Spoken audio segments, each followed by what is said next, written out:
Justo estamos con el economista Osvaldo Landázuri, a quien le damos la bienvenida, y comenzamos consultándole. Bueno, este tema de los combustibles es, por decirlo de alguna manera, políticamente incorrecto, porque los gobiernos a lo largo de la historia han tenido muchísimas dificultades para decidir cuando tienen que hacer ajustes hacia arriba, por decirlo de alguna manera, es decir, cuando se eliminan subsidios. ¿Podemos dividir la pantalla, por favor? Muchas gracias.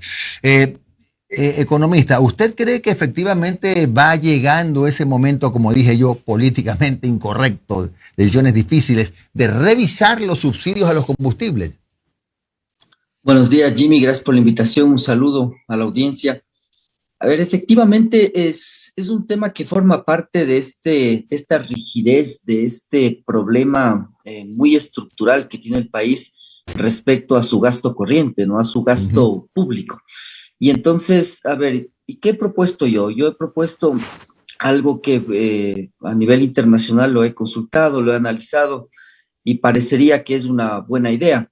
Canjear los subsidios por inversión, decía yo. Es decir, el Ecuador perdió una oportunidad importante el año pasado cuando elimina cierta parte de los subsidios de las gasolinas, pero el problema es que la gente no siente ningún cambio en nada, ¿no? Es decir, sube el IVA, no pasa nada, suben las gasolinas, tampoco pasa nada. Entonces, probablemente por ahí sea el problema. Es por eso que la propuesta mía de 1 centavo, 2 centavos por una carretera, por una escuela, por un hospital podría hacer sentido para tratar de desmontar algo que es inviable, Jimmy. O sea, lo que sí hay que estar bien claros es que viendo lo que pasa en Bolivia, viendo lo que está viviendo Argentina, realmente no es un asunto de mala voluntad o que una parte de la sociedad se opone a otra. Realmente no hay país que logre aguantar con una cantidad de subsidios tan relevantes como la que tiene el Ecuador en relación a su presupuesto general del Estado. Claro, Osvaldo, y primer trimestre nada más, Ecuador tuvo que importar 17.700.000 barriles de combustibles, que es una cantidad realmente monstruosamente grande. Ahora, ¿cómo funcionaría este canje? ¿Podrías explicarnos en una cápsula cómo funcionaría este canje de los subsidios? No, es inédito. Estuve conversando el año pasado con algunos economistas en Chile.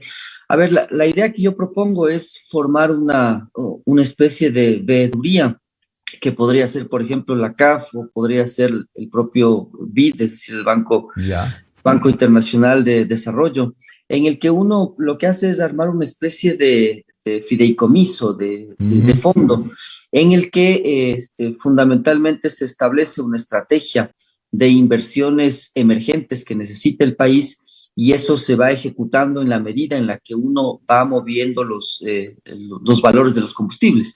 Entonces, eso le daría desde mi óptica bastante tranquilidad a la población en términos del buen uso de los recursos y creo que cambiaría mucho la visión que tienen varios actores, sobre todo de la ruralidad, en cuanto a lo que significa el beneficio que recibo yo porque el diésel esté barato versus el lograr tener una carretera, lograr tener algo distinto a lo que había visto yo en el desarrollo de las comunidades, porque el gran problema, Jimmy, es que realmente la población joven, la que sale de las universidades, y sobre todo veo yo más en la ruralidad aquello, no tiene oportunidades. Es decir, creo que es una cifra como que el 80% de aquellos jóvenes no tienen empleo.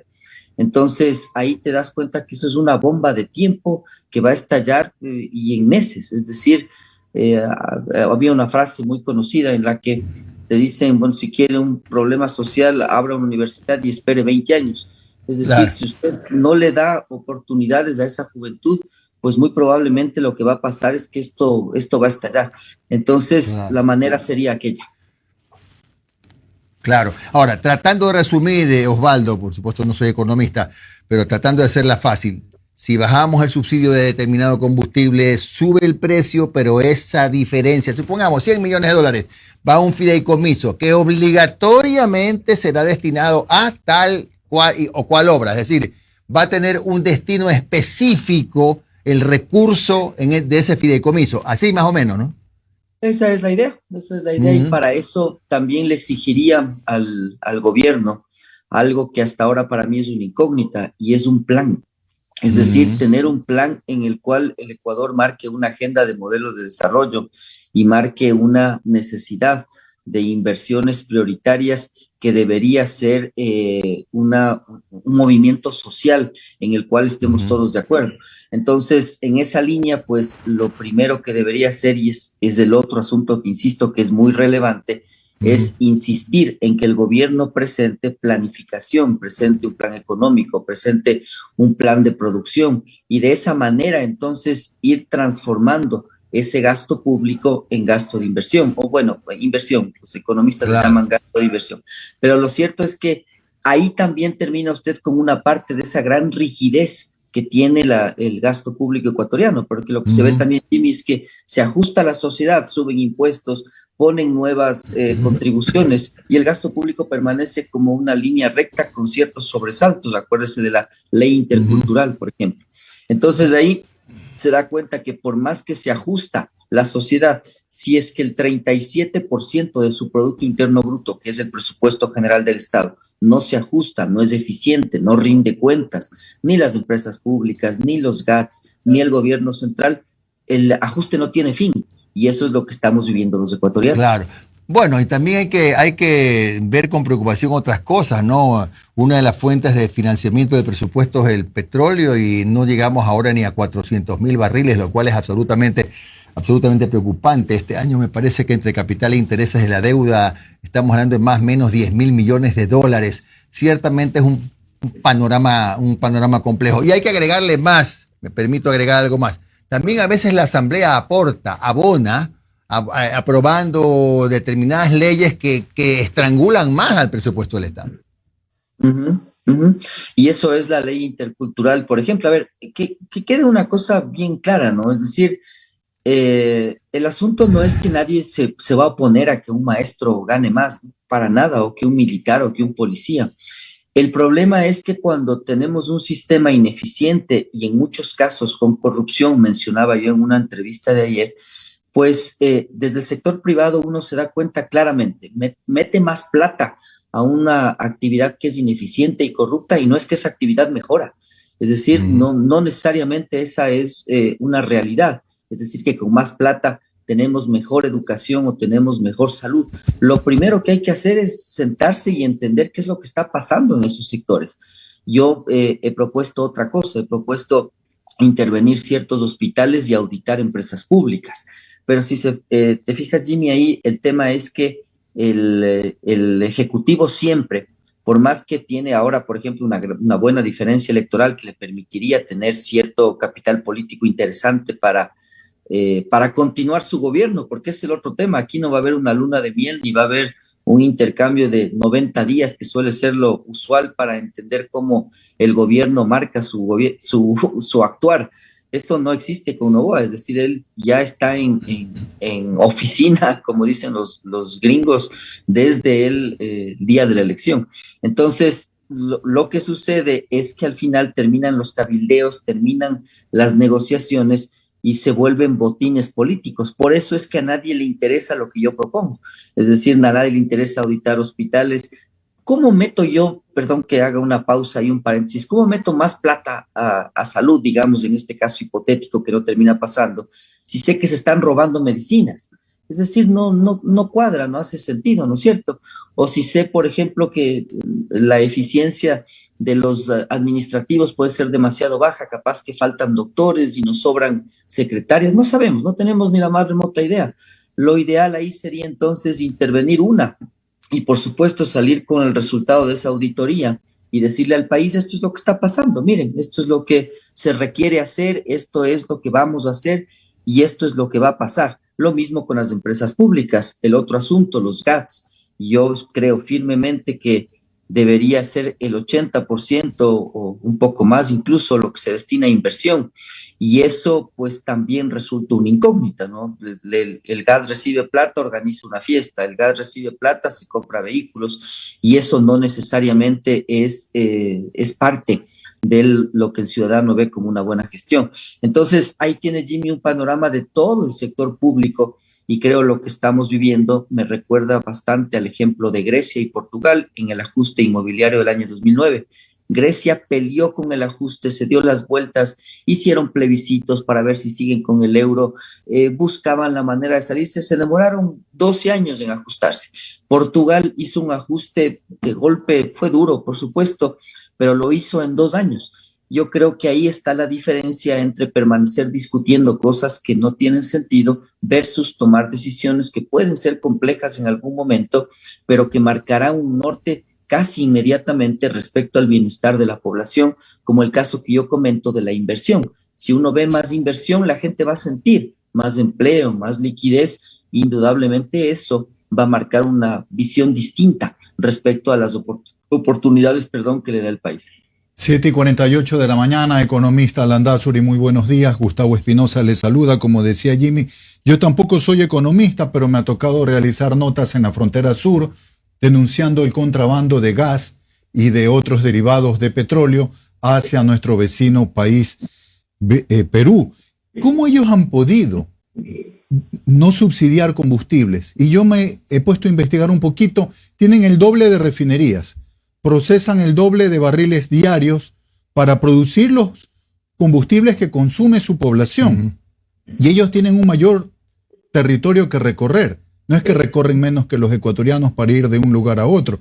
Lo mismo Colombia. ¿Cómo ellos han podido no subsidiar sus combustibles, pero mejorando su producción a la interna y sin tener que importar diésel como lo hace el Ecuador? Entonces esa sería también otra fórmula dentro de la que usted propone, que se reinvierta el mismo dinero que se ahorra al no subsidiar combustibles. Claro, usted muy inteligentemente lo resume, es otro camino para destinar la inversión. El modelo peruano es un modelo interesante que sobre todo copia mucho de la parte sur de ellos, que es Chile. Y claro, cuando uno ve la relación de esos dos países, que es una relación histórica bastante sui generis, pues ellos admiran mucho ese modelo y eso sirvió de referencia. Yo creo que tanto Chile como Colombia y como Perú tienen un denominador común que me salgo un poquito de la economía, me voy a la historia y la política, pero es relevante, que son ciertos puntos de inflexión dramáticos, ¿no? Es decir, Sendero Luminoso en Perú, Fujimori, lo mismo pasa en Chile con el golpe militar y tal vez la guerrilla con Álvaro Uribe marcan ciertos hitos que en economía se les conoce como la teoría del shock, que permiten hacer cambios más estructurales y profundos.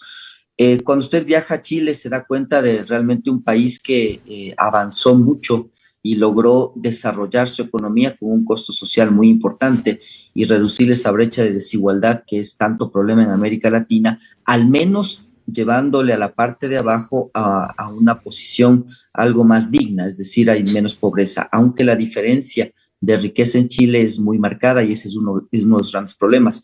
El modelo peruano a mí no me acaba de gustar, de convencer, es decir, uno va a Lima, sale de Lima y se encuentra en el Callao y realmente es un país que está en los años 80, es decir, el aeropuerto de Lima, usted se fija y parece el de Quito de los años 80, años 90, es decir, la gente haciendo fila y todo lo demás. ¿Qué tan sostenible es eso? Es decir, una costa limeña en Miraflores próspera y el resto del país con brechas muy grandes, no sé. Pero lo cierto es que ellos lograron hacer esas transiciones con puntos de inflexión relevantes y con ciertos acuerdos sociales que fueron aceptados en un caso con fuerza, es decir, con armas en el caso chileno, y en el caso peruano, que para mí todavía, insisto, es una interrogante, ¿no? Habrá que ver si ahí le asoma mañana un caudillo que tiene una muy buena capacidad de llegar a la gente. Pues usted ha visto ya que eligen a indígenas, eligen a actores que tienen otra visión y enseguida las élites limeñas, costeñas le cortan la cabeza y le dicen el siguiente. Habrá que esperar a ver cómo eso pasa. Pero en resumen, ahora sí atiendo a su pregunta de manera específica, lo que han hecho ellos es liberalizar los precios. Es decir, uno liberaliza y en esa línea, pues el sector privado entra a ser parte de los sectores estratégicos, lo cual me parece que está muy bien, que se combina la visión de un sector estratégico con lo que significa el sector privado. Y entonces, claro, ahí sí le hace sentido porque se vuelve rentable, pues porque el problema que tiene ahora es que usted no puede importar combustible, porque ¿qué sentido tiene? Si el monopolio del almacenamiento lo tiene Petroecuador, si los precios están subsidiados, pues no tiene lógica aquello, ¿no? Entonces, lo que usted mira es un mercado que funciona libremente con oferta y demanda, en donde los precios están fijados, por supuesto, con una banda, ¿no? Se vio, por ejemplo, que en ciertas crisis usted tampoco le puede trepar demasiado en países pobres a los combustibles porque la gente sufre mucho. Pero funcionando en ciertos niveles bastante acercados a los precios internacionales, pues el camino es liberalizar esos precios. Gracias al economista Osvaldo Landázuri por su comparecencia en Un Café con JJ. Muy amable, un abrazo, Osvaldo. Siempre es un gusto, Jimmy. Un abrazo. Gracias. Bueno.